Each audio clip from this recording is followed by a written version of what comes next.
Bonjour Mélodie. Bonjour Cassandre. Merci beaucoup de m'accueillir du coup chez toi. Avec plaisir. Et de répondre du coup à quelques questions pour la catégorie au micro. Est-ce qu'avant de commencer, tu pourrais quand même te présenter, parce que beaucoup te connaissent, mais pas tout le monde. Donc qui tu es, comment tu t'appelles, quel âge tu as, et ce que tu fais dans la vie avec tes chevaux. Ok, alors je m'appelle Mélodie, j'ai 22 ans. Je suis encore étudiante, donc je suis étudiante en école d'ingénieur dans l'environnement. À côté, évidemment, je suis cavalière, amateur, club amateur et propriétaire, bien sûr. Ici, on est chez mes parents, mes chevaux sont à la maison. Et donc, j'ai mon cheval Xao avec qui je tourne en épreuve club pour l'instant. Donc en CSO et en complet, voilà, c'est à peu près tout. D'accord. Justement, on va parler un petit peu de tes chevaux parce que tu en as quand même 5 ? Oui, 5 maintenant, ouais, c'est ça. 5 depuis très peu. Oh oui, effectivement, un petit cadeau de Noël s'est glissé sous ton sapin, enfin voilà. Un gros cadeau de Noël plutôt. Ouais. Est-ce que tu peux nous présenter tes 5 chevaux, justement, parce qu'il y a des chevaux en fait qui appartiennent aussi à ta maman, je crois. Oui. Alors, dans l'ordre du plus âgé, on va commencer par Bando, que peu connaissent sur les réseaux sociaux parce que j'en parle pas du tout vu que c'est un cheval retraité. Donc c'est un gris, c'est un espagnol. C'était le cheval de ma maman qui est encore à la maison et qui du coup coule ses jours tranquilles à la maison. Donc ça c'est Bando. Après on a Xao, donc un peu plus connu. Donc celui que je prends actuellement, donc c'est le cheval de mon père à la base. Je l'ai un petit peu volé, faut pas trop le dire. Après, voilà, Minorquin noir, ok, avec les objectifs donc de CSO. CSO, CCE, dressage, moi je fais un peu de tout, j'aime tout donc je profite. Après, c'est vrai que c'est embêtant dans le sens où il n'a pas de papier, donc il est ONC. Donc pas d'amateur avec lui. Pas d'amateur du tout. Et pas possibilité de lui avoir des papiers. Non, j'ai essayé plein de trucs, à chaque fois ça marche pas. Déjà, il est trop vieux parce qu'il y avait une histoire qu'après 10 ans, tu pouvais plus. Donc, il a 13 ans, donc c'est fichu. Et puis après, le studbook du Minorquin, ils prennent pas. Ils prennent que les chevaux qui ont des parents Minorquins, sauf que lui, on connaît pas ses parents. Enfin, j'ai des noms, mais ils sont pas référencés sur les FCE, donc j'ai aucune trace, j'ai rien. Ok. Donc, c'est un peu fichu. Voilà, donc bon, c'est pas grave, on s'amuse sur les épreuves club, c'est déjà très bien. Et qu'il en gagne en plus. Il est très bien, il est super. Club Élite. Club Élite. Aussi. Il a fait un peu de Club Élite, après il y a eu le Covid et puis sa blessure. Oui, parce qu'il s'est blessé du coup. Oui, il a eu une tendinite il y a quelques années et dernièrement, là, vers mai, il s'est cogné à l'antérieur avec son fer de l'autre antérieur et donc ça a fait un surhausse. Au début, on l'a pas trop pris au sérieux parce que des surhausses, voilà, tous les chevaux s'en font, c'est pas spécialement très grave. Et finalement, on aurait dû le prendre plus au sérieux, l'arrêter et que ça se stabilise parce que finalement, le surhausse s'est pas stabilisé. Et après, ça a commencé à frotter un peu sur les ligaments à côté. Donc, le coup, là, on a été vraiment obligé de l'arrêter 2 mois complets, donc cet été. Donc, c'est un peu mal tombé vis-à-vis des vacances, mais bon, c'est pas non plus très très grave. Donc là, il a repris gentiment à l'automne et puis on espère que ça va tenir parce que théoriquement, il devrait moins pouvoir sauter, tout ça, c'est un peu tendancieux, quoi. Bah oui, puis t'as une épée de Damoclès au-dessus. Voilà, c'est ça, donc il faut être prudent, il y a beaucoup de soins, il faut faire attention, bien surveiller, pas trop sauter, pas faire des trucs trop intensifs, mais bon, ça l'empêche pas de vivre, hein, il n'y a pas de problème. Oui, qu'il est au pré en plus. Il est au pré tout le temps, il vit au pré tout le temps, donc il peut marcher, ça c'est bien pour la récupération, parce que c'est vrai que mine de rien, il commence à prendre un petit peu d'âge, à prendre 14. Ah, d'accord, et je voyais plus jeune. Ouais, physiquement, il est assez atypique, donc il va vieillir mal, il va très mal vieillir, c'est sûr. Donc il faut en prendre soin et le faire en fonction de lui, mais bon, on s'adapte. On ne dit pas qu'il ne faut pas prendre soin des autres chevaux. Mais... Non, mais il a une attention un petit peu plus poussée, on va dire. Okay. Et après, donc on a Marbo, donc le cheval de ma maman, qui est aussi un pur race espagnol. Donc lui qui a 8 ans, qui va prendre 9 ans. Et donc c'est principalement le cheval de ma maman. Après je l'ai pris un petit peu en compétition pour le démarrer entre guillemets. Et donc Marbo lui c'est principalement du dressage. Après il saute un petit peu mais c'est vrai que c'est pas des chevaux pour sauter 1m20 quoi. Donc pour l'instant c'est des petites épreuves mais il s'amuse bien et puis il aime ça donc c'est cool. Et Auxerre bien sûr. Avec Auxerre c'est celui avec qui tu as démarré. Voilà, Auxerre qui était mon premier poney, qui du coup est à la retraite depuis 2018. Et qui là profite pleinement de sa retraite au champ avec Xao. Tu le montes encore un peu des fois quand même? Je le monte un petit peu mais plus l'été parce que là il a son gros poil d'hiver, il est pas tondu, il est dégueulasse et puis même au niveau du souffle ça va plus. Du coup un petit peu l'été mais franchement pas grand chose parce que voilà il a plus trop la condition mais à chaque fois il est super content. Tu fais des petites balades, des trucs Ouais, comme des ça, petites balades ou même monter dans le champ, sauter 2-3 petits obstacles, il adore. Ouais. À chaque fois. Je retrouve un petit peu mon nono aussi dans ce que tu dis. À chaque fois, je suis obligée de me méfier parce que, mine de rien, Xao, il est très sage, il va jamais faire le fou. Alors que Auxerre, c'est tout l'inverse, c'est un poney, donc... Au final, il s'écoute pas lui-même. Ah, Il non, dit non. pas que son corps, au bout d'un moment, wow. Ah non. Ouais, bah, c'est nomade. Et puis, pareil. je vais pas dire qu'il est vicieux, mais tu vois, vu qu'il travaille plus, à chaque fois quand tu remontes dessus, il est trop content. Donc, les coups de cul, les demi-tours, tout ça, tu peux vite être amené à, Ah ouais, à baigner, voilà. Donc, Auxerre, Ouais. mon premier poney, et récemment, donc, Jewel. Le petit cadeau de nouveau. Noël.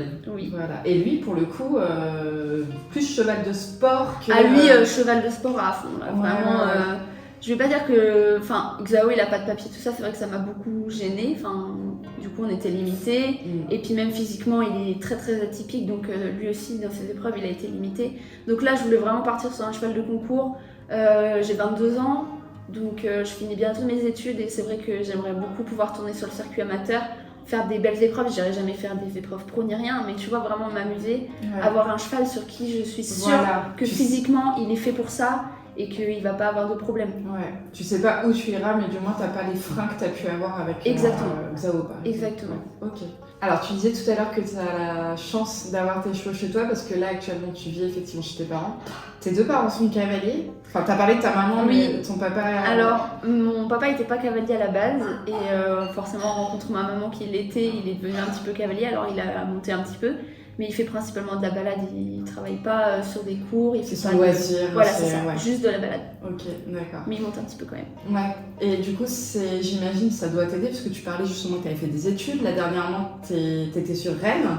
La semaine, tu rentrais chez toi que le week-end. Je rentre chez moi que le week-end et du coup, c'est vrai que s'occuper des chevaux, c'est ma maman qui fait tout le oui. reste du temps. Ouais. Donc ça m'aide beaucoup, c'est Ouais, sûr. c'est sûr, c'est une personne du coup de confiance, elle s'y connaît. Parce que j'allais te poser la question justement de savoir, parce que tu es une personne quand même assez active sur les réseaux sociaux. D'ailleurs, on n'en a pas parlé, mais tu es surtout sur Instagram, donc Mélodie G-R-N-G-R. Ouais, voilà. Tu as une chaîne YouTube aussi, mais t'es pas. Alors, ouais, à la base, j'étais sur Facebook. Et après, c'est vrai qu'il y a eu le tournant de Facebook qui est un petit peu descendu et Instagram qui a pris le dessus. Donc, je me suis mise sur Instagram, j'ai essayé de suivre la vague. Et maintenant, je suis que sur Instagram. J'ai fait une chaîne YouTube vers 2018, 2019, 2020 encore un petit peu. J'étais assez active et là, clairement, j'ai plus du tout le temps. Donc, je mets plus rien. Après, j'espère que dans quelques années, je pourrai reprendre un petit peu. Je fais pas de vlog, tout ça, c'est pas. J'adore les regarder, mais je suis pas à l'aise. Par contre, les vidéos de concours et tout ça, j'adore en faire parce que même moi, après, tu vois, je regarde mes vidéos d'il y a 3 ans, ça fait des beaux souvenirs, quoi. T'as les souvenirs, puis ça te permet aussi d'analyser un petit peu parce que je sais que tu étais cavalière donc, de club avant, là où tu as acheté Auxerre, donc au Haras des Perchés. Oui.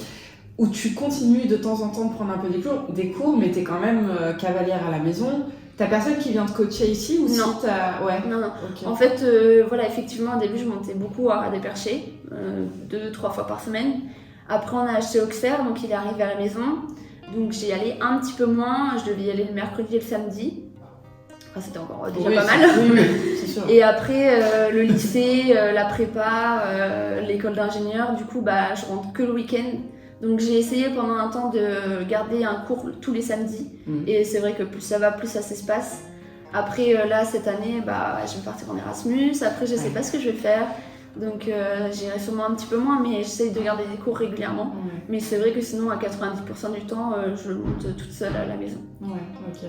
Parce que t'as ton vent, donc du coup, t'emmènes tes chevaux. J'ai vu que tu faisais pas mal de stages aussi avec d'autres cavaliers. Plus indépendants, cavaliers pro aussi, etc. Oui, non, c'est vrai que je fais pas mal de stages. Surtout cette année, j'ai eu l'occasion d'en faire pas mal avec Alexis Goury et Alexis Lavrov. C'est super cool, ça fait toujours un avis extérieur et puis voilà, ils font des très belles épreuves, donc c'est toujours de très bons conseils. Après, c'est vrai que voilà, les cours, avec les études, c'est pas forcément facile d'en faire régulièrement, mais j'essaye de m'adapter et de faire au mieux, quoi. Ouais. Mais t'arrives quand même à rester pas mal active sur les réseaux malgré le fait que t'étais pas là la semaine. Et là, tu pars du coup pendant plusieurs mois d'Erasmus. C'est ta mère qui va tout gérer, du coup. Ouais. Ça va être très dur. C'est vrai qu'en fait, les réseaux sociaux, si tu veux, j'ai commencé, je devais avoir 13 ans sur Facebook. Et ça fait partie Donc en de ta fait, vie. ça fait partie de ma vie, c'est ma passion. Enfin, tu vois, je passe j'avoue, je passe des heures sur Instagram, mais c'est pas une corvée, c'est pas du tout une corvée, c'est genre, c'est naturel, c'est normal, tu vois. Ouais. Donc je m'en rends pas compte, je passe beaucoup de temps, c'est vrai que je suis quand même assez active, je pense. Mais pour moi, c'est normal, ça fait partie de ma vie. Ouais. Puis est-ce que c'est ton travail, parce qu'il me semble que tu fais partie d'une agence depuis peu de temps. Depuis peu, je fais partie d'une agence de communication, donc je me suis déclarée en tant qu'influenceuse.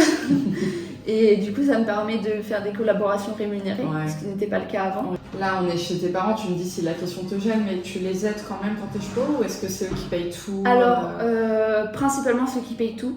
Après, depuis peu de temps, on va dire que je participe, les frais veto, tout ça, j'essaye de participer au maximum, mais le foin, les granulés, tout ça, c'est eux qui prennent en charge. Tes concours, tout ça? Les concours, c'est moi. C'est ça me fait très mal, mais c'est moi. Ouais. Parce que voilà, le carburant, les engagements, bah, ça va vite, hein.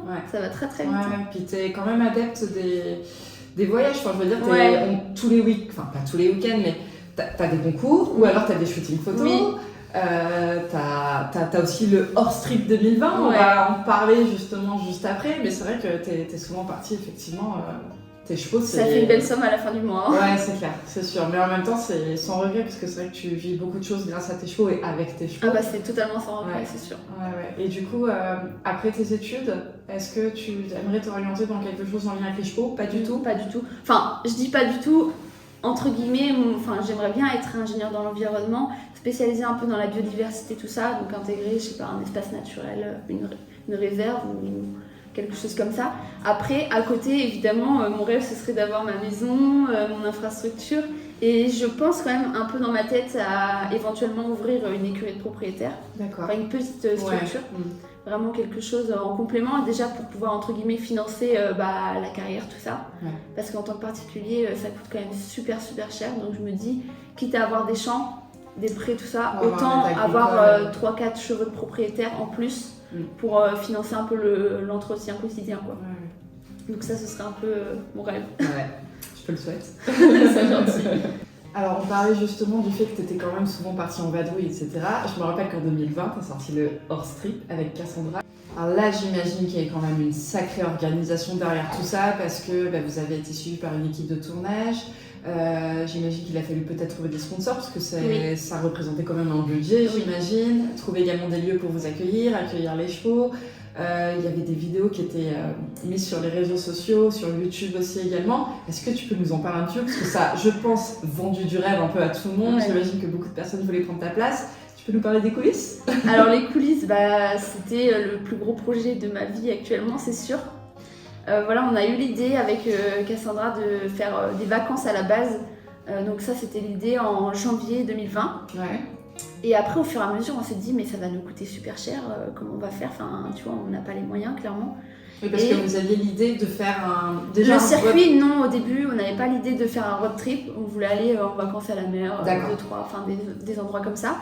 Et au fur et à mesure, on s'est dit, mais ça va nous coûter trop cher, comment on va faire? Et après, on s'est dit, mais pourquoi on ne demanderait pas à des marques de financer en échange de publicité pendant le voyage, même à des lieux de nous accueillir en échange, pareil, d'une vidéo, des trucs comme ça. Et de là, on s'est dit, mais oui, ça serait génial. Et donc, on a commencé à organiser ça en février. Donc, de février jusqu'à juillet, on était à fond dans l'organisation, on a trouvé des lieux. Et en fait, on a eu beaucoup de chance, c'est qu'on a fait un bon dossier pour présenter le projet. Et au final, toutes nos demandes ont été acceptées. Personne nous a dit non, ça nous intéresse pas. Vraiment, tout le monde a joué le jeu. Voilà, on a été chez Philippe Rosier, on a été chez Victor Lévesque, on a été à Chantilly, on a été à la mer. Enfin, on a été un peu pas partout, mais on a fait un truc qui était quand même plutôt pas mal. Et après, on s'est éclaté, quoi. C'était trop bien. Après, c'était un peu difficile dans le sens où il fallait allier les vacances et le pro entre guillemets parce qu'on avait quand même des engagements vis-à-vis des gens qui nous accueillaient, vis-à-vis des marques qui participaient en finançant. Donc derrière, il fallait produire du contenu à la hauteur de ce qu'on leur avait vendu au début, quoi. Donc ça, c'était un peu l'aspect stressant, très stressant. Et au final, on est parti 15 jours. Et au début, on s'est dit 15 jours c'est bien et tout, mais en fait, c'était très long. C'était très long, mais en fait, on a été tout le temps dans le rush. C'est-à-dire qu'on allait 2 jours à droite, 2 jours à gauche, une journée à droite, une journée à gauche. Et donc, il fallait vraiment être super organisé sur les timings parce que on avait quand même de la route. Donc au niveau de l'organisation, ça n'a pas toujours été facile. Et puis on n'avait pas prévu, mais il y a eu 2-3 petits aléas quand même. Ouais, tu peux nous en citer un Et ben l'aléa du camion notamment. Le camion qui est tombé en panne. Je me rappelle pas. On n'en a pas trop parlé. Ouais, attends. Et en gros, le camion est tombé en panne, sauf que on pouvait pas attendre que le garage le répare. Donc Bien sûr, on avait donc ma voiture avec le vent et le camion. Donc on avait les chevaux dans le vent et toutes les affaires dans le camion. Okay. Donc on a dû partir un peu en précipitation avec les chevaux parce qu'on devait aller à Bertichère. Donc je suis partie avec Raph dans le vent et donc on a emmené les chevaux. Et sauf après, que toutes les affaires la... étaient restées dans le camion. Et donc ils ont réussi à le réparer, mais en fait à chaque fois il avait du mal à démarrer. Donc c'était toujours le stress, est-ce que le camion va démarrer, est-ce que le camion va démarrer. On a réussi à boucler, il n'y a pas eu trop de problème, mais c'est vrai que ce jour-là c'était un peu la panique à bord quoi. Ouais, bah, j'imagine bien. Ouais. Et puis on avait les chevaux, mais on n'avait pas les affaires. C'était loin Ouais, on avait 2 heures de route. Ah ouais, quand même. Donc on pouvait pas faire l'aller-retour et puis nous on devait arriver à Bertichère avant 16h. Donc on était à 5 minutes près quoi, tu vois. Donc c'était un peu la panique. Ouais. Là c'était la panique. Bah bravo parce que vous avez pas du tout fait ressortir cette image-là sur les réseaux. Après voilà, c'est vrai que on s'est vraiment beaucoup trop amusé, genre ouais, c'était trop bien, on a vécu des trucs de ouf. Pour le prochain tu m'appelles. Hein. Je t'avoue que j'ai été vaccinée là, j'ai été vraiment vaccinée parce qu'il y a eu tellement d'organisation et après il y a eu tellement de travail pour faire les vidéos. Que honnêtement, je pense pas que je me relancerai dans un projet comme ça. J'allais te demander si c'était... Ou alors vraiment, il faudrait que ce soit encore plus carré, qu'on sache vraiment qui fait quoi, quand, par rapport aux vidéos, parce que c'est vrai que ça a été un peu le fiasco derrière, parce qu'on n'avait pas prévu que ça allait prendre autant de temps à monter. Enfin, vraiment, c'était... Vous avez une équipe avec vous, il y avait photographe, caméraman, c'est des gens de ton entourage, de celui de Cassandra aussi, c'est une équipe avec qui tu as l'habitude de fonctionner? Alors l'habitude de fonctionner pour Raph qui était le principal caméraman, je le connaissais juste des réseaux sociaux, on s'était jamais rencontrés avant. Mais c'est vrai qu'il faisait des vidéos très qualitatives et tout ça, donc après on en a tout de suite bien parlé, on s'est bien entendu, donc le projet s'est lancé comme ça. Après évidemment Johanna pour les photos c'était un peu inévitable. Et mon frère qui du coup a fait le deuxième caméraman parce que c'est vrai qu'une seule caméra pour les vidéos qu'on avait envie de faire, c'était pas forcément adapté, donc il fallait une deuxième personne. Donc du coup mon frère nous a accompagnés. Et ça s'est très bien passé. Après le plus gros ça a été de faire le montage et là ça a été un peu ça a été dur. Vous les faisiez en même temps sur place aussi? Ah non, on n'avait clairement pas le temps. On a quasiment rien fait. Le seul truc qu'on faisait en même temps c'était les photos. Et encore on était tout le temps dans le rush, il faut poster le jour. Enfin c'était les vidéos, les vidéos on a tout fait après. Et ça a été beaucoup de travail. Je passais genre 25 heures sur une semaine parce que je voulais poster une vidéo par semaine. Je me rappelle. J'étais en cours parce que on était en distanciel, mais j'étais quand même en cours, donc j'avais mes cours la journée. Et j'ai compté parce que vraiment je me disais mais je passe trop de temps sur les vidéos et vraiment j'ai passé entre 20 et 25 heures par vidéo dans la semaine.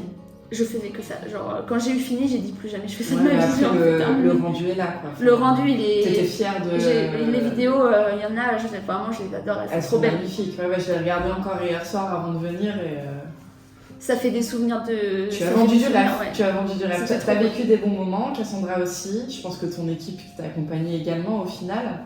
Et ouais, comme tu dis. C'était vraiment un super gros projet, c'était génial. C'est clair. Ça donne envie. Ok, donc là on a terminé tout ce qui est partie interview. On va maintenant passer à un petit jeu, parce que j'aime bien faire des petits jeux à la fin et tout.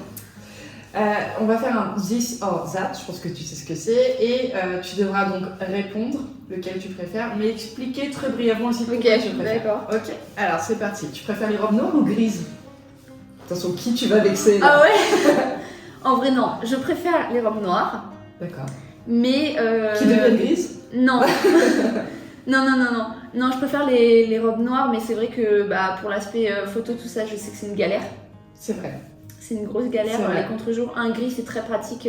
L'inconvénient du gris, c'est qu'il faut qu'il soit toujours propre. Mais le noir, cela dit, la poussière, tu la vois plus sur un noir aussi, je trouve. Le gris, il tourne vite au jaune.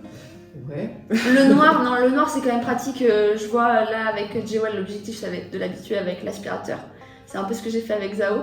Il a encore un peu de mal, mais ça se fait très bien. Et l'avantage, c'est que tu le prends pour aller en concours le dimanche matin à 7h. Il est dégueulasse. Tu le brosses. T'as encore la poussière, tu passes un coup d'aspirateur, c'est impeccable. Le gris, l'aspirateur, ça enlève la poussière, mais il est encore jaune, quoi. Ok. Donc je dirais quand même le noir. D'accord, ok, ça marche. Tu préfères les photos ou les vidéos? Ah, c'est dur. C'est dur parce que les vidéos, c'est trop bien dans le sens où tu peux regarder un peu tes défauts, voir ce qui a été bien ou moins bien. Sur les photos, bah, t'as juste l'instant T, mais c'est vrai que je préfère quand même les photos, je pense. Ouais. Obstacle fixe ou mobile? Ah bah fixe, le cross Le quand cross, même. ok. Ah bah oui. Et pourquoi? Pourquoi? Bah parce que t'as plein de profils différents, t'as l'adrénaline. Voilà, c'est peut-être, je vais pas dire plus technique, parce qu'en soi c'est peut-être moins technique que le CSO. Le CSO, pour 3 cm la barre tombe. Mais je sais pas, il y a C'est beaucoup plus plus dangereux. d'adrénaline sur le cross, c'est génial. Ok, donc le fixe. Carrière ou manège? À carrière. Carrière parce que manège, je sais pas, moi j'aime bien être tout le temps dehors, à l'extérieur, voilà, dans la nature, tout ça. Alors la carrière, l'hiver, quand il pleut, voilà, c'est pas très pratique. Quand il y a du vent, bon bah on est dans le vent. C'est vrai que le manège, t'as un confort qui est différent. Ouais. Mais je préfère quand même la carrière. Je pense. Ok, je partage ton avis. Alors attention, est-ce que tu préfères faire les coins avec Margot ou alors faire la fleur de lys à la tonte de Xao? En vrai, Margot il est très fatigant avec les coins, surtout en concours. Vraiment, ça, je sais pas, il a un blocage avec ça. Pour ceux qui ne savent pas, effectivement, c'est la bête noire. Voilà, tout va bien, vraiment. Le cheval, il est super, il présente super bien, il sait tout faire. Et puis, il se met une pression monumentale avec les coins. Et du coup, bah, la reprise, elle ressemble pas à grand chose, quoi. On se bat l'un et l'autre pour suivre le tracé, alors que vraiment, sinon, il est génial. Enfin, donc ça, c'est dommage. Après, j'espère que ça va s'améliorer. J'espère. Et la fleur de lys, c'est un enfer à faire. Mais le résultat est tellement génial que je vais choisir la fleur de lys. Okay. C'est un peu le symbole, tu vois. Genre, ça fait quelques années que je la fais. Ouais. Là, je l'ai pas faite, mais je compte la refaire. Sur son Instagram. Ouais. Pour voir un petit peu le détail, c'est vrai que en général, bah moi je la fais avec la grosse tondeuse parce que la petite tondeuse elle tombe pas, il a trop de poils, enfin c'est pas possible. Donc je la fais avec la grosse tondeuse et c'est vrai que c'est au poil près quoi. Et tu passes combien de temps à la faire du coup? Il y a donc pas cette année, je l'ai pas encore faite, mais je vais la faire la prochaine tonte. Mais du coup l'année dernière j'avais compté, j'ai passé 1h30. T'en fais qu'une? J'en fais qu'une et juste la fleur de lys 1h30. Ouais, mais ça m'étonne pas, surtout si tu fais avec la grosse du coup. Ouais. Non, après le résultat est chouette, tu vois. Quand je vais en concours et tout, les gens ils sont c'est trop beau. Ouais, c'est clair. Et moi j'aime trop. Puis la fleur de lys, ça fait prestigieux. Voilà, c'est ça. En plus, le petit clin d'œil, le petit clin d'œil, c'est que la fleur de lys, c'est la royauté. Et du coup, bah, Xao, c'est un petit prince. Du coup, voilà, c'est un petit peu le clin d'œil. D'accord. Ok. Est-ce que tu préfères Bullry Jump ou la motte? Ah bah la motte. Ouais. La motte. Les bouleries, c'est génial parce que vraiment, il y a plein de pistes et tout ça. Après, c'est vrai que. La motte aussi. La motte aussi. L'avantage, bon, les bouleries, c'est moins loin évidemment. Mais la motte, ça reste la motte. Le championnat de France, c'est pas pareil. Non, la motte. C'est vrai. Ils sont pas vraiment comparables, mais en même temps, je sais qu'ils ont tous les deux de l'importance. Donc voilà. Ok. Tu préfères sortir en concours ou sortir en shooting photo? Attention, il y a une photographe qui est là. Cela dit, elle te prend en photo sur tes concours. Ouais. Non, en vrai, c'est différent. Les shootings où on va, par exemple, dans un château, tout ça, c'est trop bien. J'adore. Tu viendras à Chambord bientôt encore? Bah, j'espère. Hein. On ira au championnat de France, on passe par Chambord à chaque fois. C'est le petit rituel. Après, les concours, ça reste des concours. Hein. Donc, les concours. Les concours. Bah ouais. D'accord. Et tu mets ton lait avant ou après tes céréales? Tu manges des céréales déjà? Pas trop, mais ça m'arrive. Okay. Et je mets le lait après, évidemment. Quand même. Après. Tu mets le lait évidemment, avant? Moi c'est avant. Ouais. Ah non. Ouais, tu vois comme quoi. Tu mets le lait après. Par contre, quand tu te resserres, bah, évidemment, le lait est déjà bien sûr, voilà. Mais ça compte pas du coup. Ouais. Ok, et la dernière question, tu préfères faire une barre sur le premier ou sur le dernier obstacle? Ah ouais, j'ai été très adepte des deux. Je pense, beaucoup de monde, je pense que je préfère sur le premier parce que du coup, tu sais que c'est fichu, donc clairement, tu tentes le tout pour te faire plaisir et puis il n'y a pas de grosse pression. Le dernier, c'est vrai que tout le parcours, t'y crois encore. Ouais. Tu vois, t'as à la fin, oh non, le dernier, mais d'un autre côté, le premier, bon bah c'est fichu, donc tu tentes le tout pour le tout et au moins, tu te testes aussi sur le parcours. Alors que quand tu le fais, quand t'as pas encore de barre, tu vas peut-être être un peu plus réservé. Attention, faudrait pas que j'en fasse une sur le dernier. Tu essaies de jouer encore un peu le chrono aussi. Voilà, donc c'est un peu. Alors que le premier, bon bah, t'y vas quoi. Donc tu préfères sur le premier? Je pense que je préfère le premier. Ok, ça marche. Bah écoute, merci à toi. Bah merci à toi, non, c'est moi qui te remercie. Et puis j'espère que ça t'a plu, effectivement. tu dis que t'es pas trop à l'aise devant la caméra, Ouais. mais au final, nickel. Non, bah ouais, c'est cool. Super, Non, c'est ok. cool, merci. Est-ce qu'il y a quelqu'un que tu aimerais voir à ta place pour une prochaine vidéo? Bah comme ça, je vais penser à Brice parce qu'il fait pas mal de vidéos en ce Brice de moment. Nice? Brice de Tertre de The New Design, il fait pas mal de vidéos en ce moment et puis c'est vrai qu'il est très sur les réseaux sociaux, tout ça, à faire de l'humour, donc je voudrais bien le voir. Ok, ça marche. Très bien, je prends note. Et bah, à plus tard du coup. Merci, à plus tard, à très vite.